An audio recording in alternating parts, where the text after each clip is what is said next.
Hello class, let us begin a new chapter in Hornbill, Landscape of the Soul, written by Nathaniel Treveri. First of all, introduction to the lesson.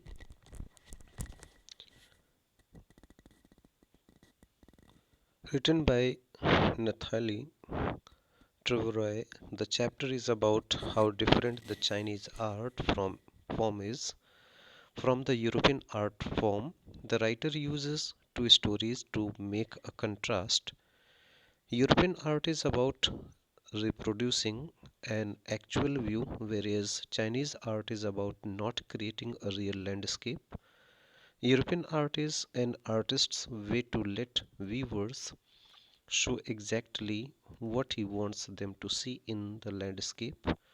Chinese art is the artist's spiritual and inner voice, where you can travel from any point and it lets the viewer creates a path for their imagination. First of all, let us have the summary of Landscape of the Soul. In this chapter, the writer contrasts two forms of art, Chinese art and European art, by using two different stories. In China, during the 8th century, the Tang Emperor Xuanzong commissioned a painter Wu Daozi to decorate a wall in the palace.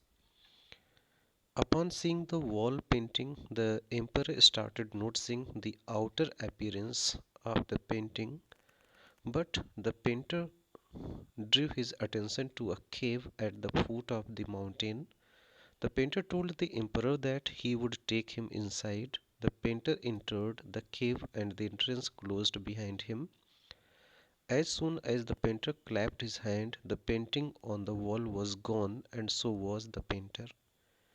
In another story, a painter wouldn't draw an eye of a dragon as he feared that the dragon would fly out of the painting.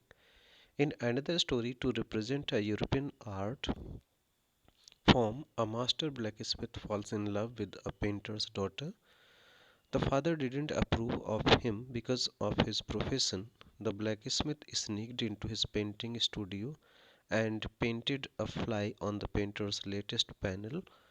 The fly seemed so real that the painter tried to hit it first before realizing it was in the painting. The painter accepted him as a trainee in his studio. The blacksmith married the painter's daughter and later became one of famous painters of his time. These stories revealed as to how art form is believed to be followed in two different regions in the world.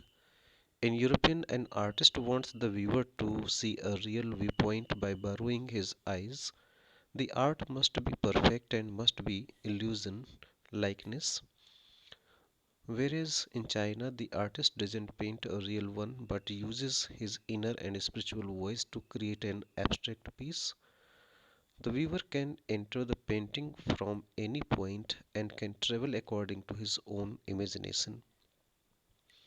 The artist wants the viewer to enter his mind and create a path of its own. This concept is called sensui, which means mountain water. When they are used together, they make the word landscape.